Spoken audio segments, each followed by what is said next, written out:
You're watching Sunday Morning Matters.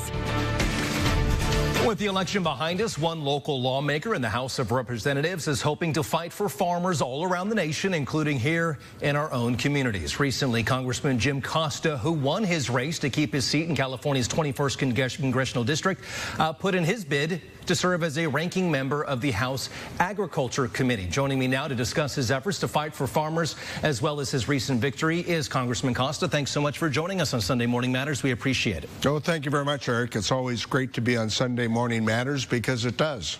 We appreciate that. Let's start with your bid to become a ranking member. Why do you think it is important for people to understand why you want this role, and why do you want this role?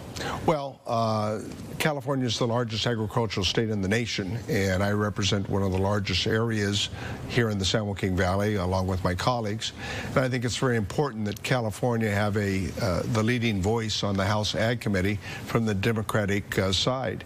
We are in the process of trying to reauthorize the Farm Bill, which is critical to farmers, ranchers, dairymen, and women, but also to the farm workers, the campesinos who work so hard to put that food, everyone together on America's dinner table. Food is a national security issue. As a third-generation farmer, I still farm today. That's my family's been in the Kearney Park area for a long time. I think my experience and my expertise in agriculture, not only for the 20 years I've been on the committee in the House, but before that I was the chair of the State Senate Agriculture and Water Committee. And, you know, I grew up from the time I was a kid working on our family's farm and still farm that today. I think that experience, that expertise put me in a very strong position to be a strong advocate for California agriculture, but to help put the reauthorization of the Farm Bill together, which is now going to move into next year. When you talk about your experience, I guess you would be suited to answer this next question. When it comes to farmers in the Central Valley and I guess around the country, what is it that they need? Well, first of all, they want to be listened to and not forgotten. With about 4% of the nation's population, and the number's about the same in California, directly involved in the production of food and fiber, I think many of us who are involved in agriculture, and I count myself as one of them, think that the majority of Americans kind of think their food comes from a grocery store or their favorite restaurant or fast food place, forgetting the critical hard work that takes place here in our valley to put that food on America's dinner table, and the challenges with input costs, with regulatory restraints, with the notion that we need to have a level and fair playing field, because 44% of our agriculture is exported. We can compete around the world if we have a level playing field. But that's part of the challenge, and I think that's what gives me the background that puts me really in the best position to advocate not only on behalf of California agriculture, but farmers, ranchers, dairymen, and women around the country. You mentioned the Farm Bill. It is something that continues to get extension after extension.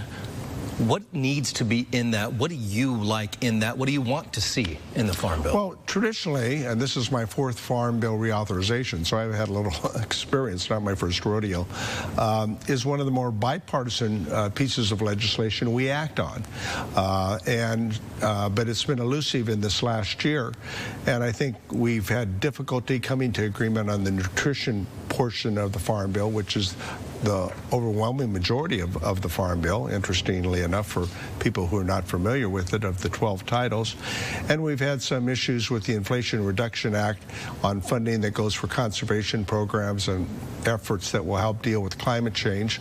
But, you know, when you look at the crop insurance, when you look at issues necessary to make sure that California gets its fair share, when you look at the focus on the market access program that allows us to market our agricultural products here in California, around the world, and the other conservation programs, the EQIP program that has been very helpful to reducing our levels of dust and other pollutants. All of these things are critical to California agriculture, but our country, and my experience, I think, will allow us to bridge the gap between Republicans and Democrats and produce a bipartisan Farm Bill next year. You're watching Sunday Morning Matters. One of the promises by President-elect Trump was tariffs. Is there any concern among farmers on how that's going to affect them? Yes. Tariffs are a tax on American consumers and producers. And when we had this go during Trump's previous presidency, we found a lot of markets curtailed in Asia. That we were selling products like almonds and pistachios and our wine products. We sell a lot of dairy products in powder, and those tariffs hurt. And so I think we've got to be very targeted and strategic, so I would be a voice of reason to figure out how we have a balance between the president's proposals on tariffs and how they impact what they did to cushion the blow during his last presidency was to provide funding from the Commodity Credit Corporation that basically funded corn, sorghum, pork, and a lot of products that we grow in the Midwest, but didn't do very much help here in California. A major part of the Farm Bill, as we jump back to that, includes SNAP benefits.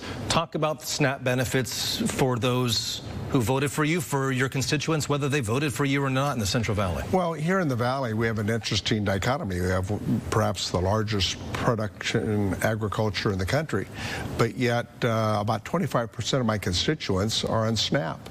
And the same thing with Congressman Valadale's district. We're kind of number 1 and number 2 of the 52 congressional districts in California, which is very challenging. You have 25% of your constituents that are food insecure. Many of these people are working poor that, make $20,000, $25,000 a year, work seasonally, but yet at times don't have enough money to feed their family of 4 or 5 people.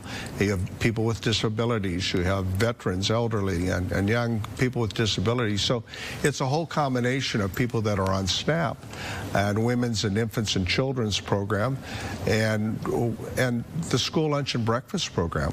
In Fresno Unified, we have a situation where they produce 50,000 lunches a day and 15,000 breakfasts a day in one school district. It's the 3rd largest in the state, of course, but nonetheless, for a lot of these kids, that's the best meal they get a day. Let's talk about the president again and President-elect Trump. As a member of the minority House, he's made a lot of promises before he's even taken office for a second time. Is there anything in particular that stands out to you that is a concern to you and to your fellow Democrats? Well, the tariffs, as we just spoke of, is a concern. Also, this mass deportation. I think criminals that have been convicted should be deported. I concur with that. But in California, it's estimated we have 2.5 to 3 million undocumented people. Over half of them, it's estimated, work in agriculture, and a lot of them work in hospitality industry. And to put that food on America's dinner table, you need the skill and the hard work that farm workers do every day as a partner with our farmers to make that happen. And so if we deport a large percentage of those undocumented workers that are engaged in agriculture every day, that's going to be a concern. We already have labor shortages up and down the state in many of our key industries and within agriculture and within the hospitality industry. Let's go back to the very first question as we wrap up here. Is that something where, as a ranking member that you're going for on the House Ag Committee, trying to negotiate both sides? If the president has his agenda and what he wants to do, and then you're on the other side saying, hey, this is for the betterment of the country if we kind of come to an agreement on this when it comes to the Farm Bill, when it comes to farming in general, when it comes to certain things across the country. Is that one of the reasons why you think you want to be a ranking member, to be able to kind of bring things back to the middle a little bit, I guess, between the two sides? Well, the sensible center, as I like to call it. But the fact is that I've had a history and a reputation of working across the aisle for years, not only in Washington but in Sacramento. I'm a member of the Problem Solvers Caucus, which is Republicans and Democrats working together to bring consensus on key issues like the reauthorization of the Farm Bill. So I think my whole history and background has been one of working across the aisle and trying to find bipartisan compromises on the incredible bipartisan infrastructure package, of which we're receiving tremendous benefits investments here in our valley in construction of water projects and transportation projects, and now broadband, and all these investments in our infrastructure are critical. We're long overdue in that area.